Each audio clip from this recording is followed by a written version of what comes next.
ہماری آج کی اسٹوری کا نام ہے انجان لوگ۔ حاشر ایئرپورٹ پر بیٹھا تھا۔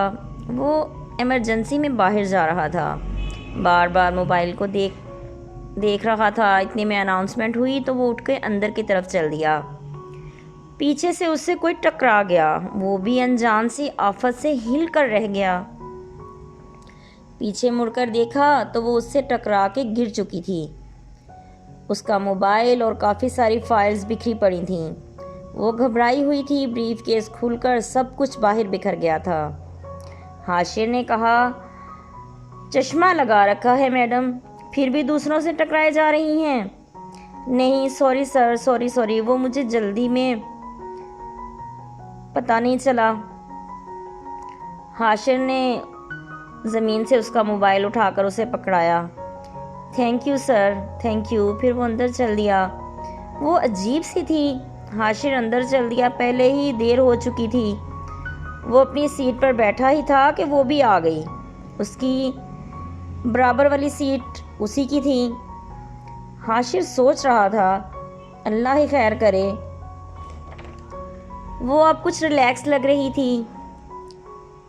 کچھ دیر کے لیے آنکھیں موندے ٹیک لگائے بیٹھی رہی، پھر جھٹکا سا لگا تو جھٹ سے آنکھیں کھول دیں۔ بے خبری میں اس کا ہاتھ حاشر کے ہاتھ پر تھا۔ اس نے زور سے پکڑ لیا۔ حاشر چپ کر کے بیٹھا رہا۔ تھوڑی دیر کے بعد اسے احساس ہوا تو پھر سوری بولنے لگی۔ حاشر نے کہا، کوئی بات نہیں، بس آپ ریلیکس رہیں، مہربانی آپ کی۔ سفر کافی کٹ چکا تھا۔ پھر عملہ کھانا لے آیا، دونوں نے کھانا کھایا۔ کھانا وہ سلیقے سے کھا رہی تھی۔ حاشر کو ڈر ہی لگ رہا تھا کہ پھر کچھ نہ کر دے۔ پھر خدا خدا کر کے سفر مکمل ہوا۔ دونوں جہاز سے باہر نکلے، وہ بھی اس کے پیچھے ہی تھی۔ اس کو بھی کوئی لینے آیا تھا اور حاشر کو بھی۔ اس نے حاشر کو پھر سوری کہا اور جانے لگی۔ حاشر مسکرا دیا۔ وہ اپنی اپنی راہ پر چل دیے تھے۔ حاشر کو میٹنگ اٹینڈ کرنی تھی جو مقامی ہوٹل میں تھی۔ وہ وہاں چل دیا۔ 1 گھنٹے کے بعد میٹنگ تھی۔ اتنی دیر میں وہ اپنے کمرے میں چل دیا جو اس کے لیے بک کیا گیا تھا۔ کپڑے چینج کیے اور کانفرنس روم میں چل دیا۔ سب پروجیکٹر پر اپنا اپنا کام دکھا رہے تھے۔ پھر وہ بھی آ گئی۔ وہ زبردست لگ رہی تھی۔ اس نے پہلے اپنا تعارف کروایا، وہ روحا تھی۔ اس کی پریزنٹیشن بھی بہت اچھی تھی۔ حاشر بھی متاثر ہوئے بغیر نہیں رہ سکا۔ وہ اسٹیج سے اتری تو حاشر سامنے ہی تھا۔ اس نے کہا، ویل ڈن میم، آپ تو زبردست ہیں۔ جی لیکن شاید آپ پہ پہلا امپریشن ہی غلط پڑا۔ نہیں کوئی بات نہیں، ہو جاتا ہے کبھی کبھی۔ آ جائیں میرے ساتھ بیٹھ جائیں۔ نہیں وہ میری کمپنی کے لوگ ہیں میرے ساتھ۔ Okay good. پھر وہ چلی گئی۔ دونوں ہی اپنے کام کے لیے آئے تھے۔ پھر حاشر اپنا کام کر کے اپنے روم میں چلا گیا۔ صبح اس کی فلائٹ تھی واپسی کی۔ واپسی پر بھی وہ اکٹھے ہی تھے۔ حاشر سے اس کی بات ہونے لگی۔ وہ اچھی خاصی پڑھی لکھی سمجھدار لڑکی تھی۔ حاشر نے اسے اپنا کارڈ دیا۔ اس نے بتایا کہ میں کسی کمپنی میں کام کرتی ہوں۔ حاشر کو وہ اچھی لگی تھی۔ روحا نے کہا، اصل میں جلدی میں تھی اور آپ سے ٹکرا گئی اور گھبرا گئی۔ کوئی بات نہیں، چھوڑ دیں اب اس بات کو۔ وہ ایئرپورٹ سے باہر نکلے تو حاشر کی گاڑی اسے لینے آئی تھی۔ روحا ٹیکسی کروانے والی تھی کہ حاشر نے روک دیا۔ میں ڈراپ کر دیتا ہوں آپ کو۔ وہ بھی چل دی۔ اس نے پہلے روحا کو ڈراپ کیا۔ حاشر اپنے گھر چل دیا۔ روحا گھر پہنچی تو گھر میں افراتفری تھی۔ وہ گھبرا گئی۔ کافی لوگ باہر اکٹھے ہوئے تھے۔ گھر میں کچھ ہوا تھا شاید۔ اندر پہنچی تو پتہ چلا شارٹ سرکٹ سے آگ لگ گئی تھی اور کافی نقصان ہوا تھا۔ گھر والے محفوظ تھے۔ اس کی جان میں جان آئی۔ اس کی بہن کا بازو ہلکا سا جلا تھا۔ خیر سب ٹھیک تھا۔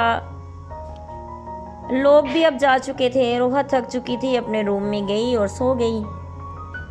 صبح اٹھی تو گھر میں جلنے کی اسمیل آ رہی تھی۔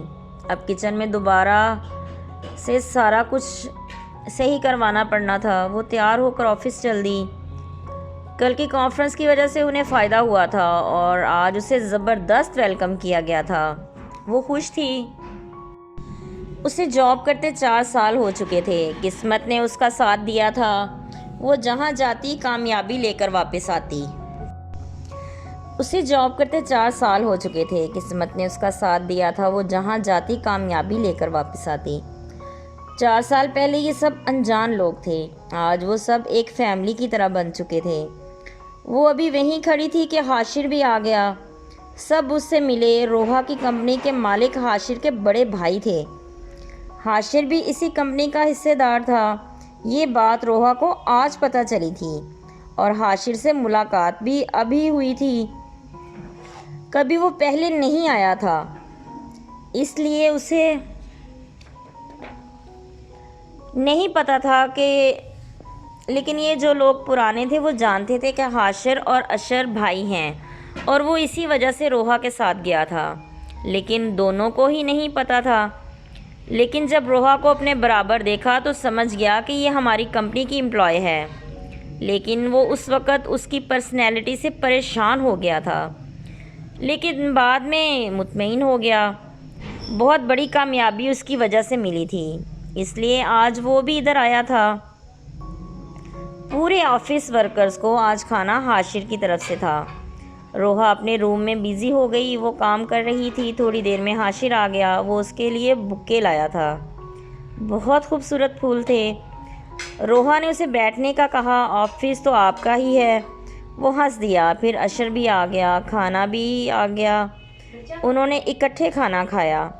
اشر نے کہا، روحا تم ہماری فیملی ممبر ہو، اس لیے یہ کمپنی ہم سب کی ہے۔ جی سر، میں دل سے کام کرتی ہوں، آپ بے فکر رہیں۔ نہیں، کوئی فکر نہیں، ہمیں یقین ہے تم پہ۔ شکریہ سر، میں آپ کا اعتماد بحال رکھوں گی۔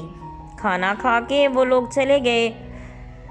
روحا بھی اپنے گھر چل دی۔ گھر میں کام ہو رہا تھا، وہ اپنے کمرے میں چلی گئی، کپڑے چینج کر کے باہر آئی۔ کافی سامان جل کر خراب ہو گیا تھا۔ اس نے ماں سے کہا، چلو مارکیٹ سامان لے آتے ہیں۔ وہ تھکی ہوئی تھی لیکن مارکیٹ چل دی، کافی سامان خریدا۔ آتے آتے دیر ہو گئی، وہ آتے ہی سو گئی۔ رات کے پچھلے پہر نیند کھل گئی۔ اس کا جسم تپ رہا تھا، اسے شدید بخار تھا، اسی وجہ سے اس کی آنکھ کھل گئی تھی۔ اس نے پانی پیا اور پھر لیٹ گئی۔ وہ سوچ رہی تھی کہ اسے کتنے اچھے لوگ ملے ہیں ساتھ دینے کے لیے۔ تھکن سے اس کا سارا وجود درد کر رہا تھا۔ وہ بیڈ کی دراز میں سے میڈیسن ڈھونڈنے لگی، اسے مل ہی گئی۔ اس نے کھائی اور آنکھیں بند کر کے لیٹ گئی۔ صبح وہ دیر تک سوتی رہی، سب آوازیں دیتے رہے لیکن وہ نہ اٹھی۔ ماں نے دیکھا تو ڈاکٹر کو بلایا، اسے بہت تیز بخار تھا۔ تھوڑا سمجھی تو آفس کال کر دی، ڈاکٹر میڈیسن دے کے چلا گیا تھا۔ روحا نے ناشتہ کیا اور میڈیسن کھائی۔ شام کو اشر اور حاشر دونوں اس کی عیادت کرنے آئے۔ حاشر سارے گھر میں گھومتا پھر رہا تھا جیسے وہ اسی کا گھر ہو اور وہ اسی گھر کا رہائشی ہو۔ اسے پتہ چلا کہ گھر میں آگ لگ گئی تھی تو کہنے لگا، گھر میں فائر الارم ہونا چاہیے۔ وہ تھوڑی دیر میں روحا کی ساری فیملی کو امپریس کر چکا تھا۔ روحا حیران تھی کہ یہ کیا کر رہا ہے۔